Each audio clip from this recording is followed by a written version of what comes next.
Hi viewers, welcome back to my channel Prateeksha. ഇന്ന് എനിക്കൊരു happy Sunday ആണ്. കാരണം എൻ്റെ ചാനലായ പ്രതീക്ഷ edu.classes എന്നെൻ്റെ ചാനലിനെ പറ്റി ഇൻ്റർവ്യൂ നടത്താനായിട്ട് ഒരു ലേഡി വരികയും എന്നെ ഇൻ്റർവ്യൂ ചെയ്യുകയും ചെയ്തു. വളരെ സന്തോഷകരമായ ദിവസം തന്നെയാണ്. വോയിസ് റെക്കോർഡാണ്, അതുകൊണ്ട് എനിക്ക് അത് പബ്ലിഷ് ചെയ്യാൻ പറ്റില്ല. അവരുടെ കൺസെൻറ്റും വേണം. രണ്ടാമതായിട്ട് എൻ്റെ വീഡിയോയിൽ ടെക്നോളജി ഞാൻ അഡോപ്റ്റ് ചെയ്തൊരു ദിവസവും കൂടിയാണ്. ഇതെല്ലാം തന്നെ എൻ്റെ ഉയർച്ചയുടെ ആദ്യത്തെ സ്റ്റെപ്പായിട്ടും എനിക്ക് ദൈവം സമ്മാനിച്ചതുമായിട്ട് തന്നെയാണ് ഞാൻ കരുതുന്നത്. എനിക്കതിൽ വളരെയധികം സന്തോഷമുണ്ട്. അങ്ങനെയുള്ള ഈ ദിവസത്തിൽ ഞാൻ നിങ്ങൾക്ക് ഡിസർവ് ചെയ്യുന്നത്, ഇന്ന് തരാൻ ഉദ്ദേശിക്കുന്നത് ട്രെൻഡിനെ പറ്റിയുള്ള ചില കാര്യങ്ങളാണ്. ഇന്ന് നമ്മുടെ സമൂഹത്തിൽ നടക്കുന്ന ട്രെൻഡിനെ പറ്റിയും അതിൻ്റെ നല്ല വശങ്ങളെ പറ്റിയും ചീത്ത വശങ്ങളെയും പറ്റിയുള്ള ചില കാര്യങ്ങളാണ് ഞാൻ പറയാനായിട്ട് ഉദ്ദേശിക്കുന്നത്. ഇന്ന് നിങ്ങൾ ശ്രദ്ധിച്ചിട്ടുണ്ടോ, നമ്മുടെ സമൂഹത്തിൽ ട്രെൻഡ് അനുസരിച്ചാണ് ആളുകളുടെ ജീവിതത്തെ തിരിച്ചുവിടുന്നത്.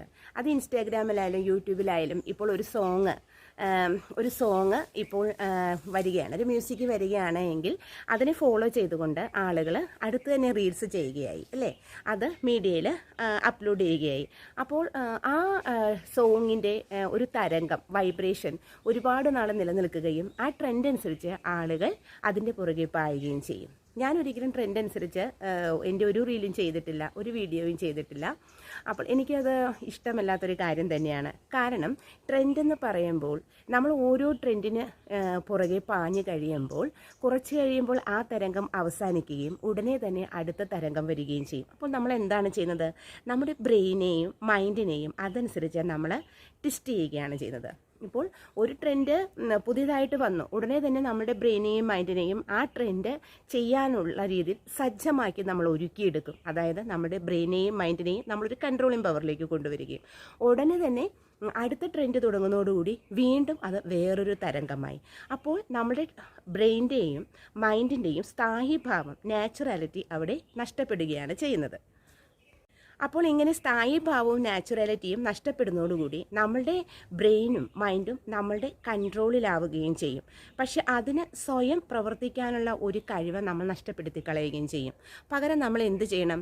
നമ്മളുടെ കയ്യിലുള്ള കഴിവുകൾ, അല്ലേ, നമ്മൾക്കുള്ള കഴിവുകൾ അതെന്താണ്, ഒരു ക്രിയേറ്റീവ് പവർ എന്താണ് എന്ന് കണ്ടെത്തിയിട്ട് അത് ഡെവലപ്പ് ചെയ്ത് എടുത്തിട്ട് അതൊരു ഹയർ പൊസിഷനിൽ എത്തിച്ചിട്ട് ആളുകളുടെ മുമ്പിൽ അവതരിപ്പിക്കുക എന്നുള്ളതാണ്. അല്ലാതെ മാറി മാറി വരുന്ന ട്രെൻഡ് അനുസരിച്ച് നമ്മളുടെ ഹാർട്ടിനെയും, അതായത് നമ്മുടെ മനസ്സിനെയും ബ്രെയിനെയും അതിനെ ഒരുക്കിയിട്ട് ആ ട്രെൻഡിൻ്റെ പുറകെ ട്വിസ്റ്റ് ചെയ്ത് വിടുകയല്ല ചെയ്യേണ്ടത്. അത് എൻ്റെ ഒരു അഭിപ്രായമാണ്.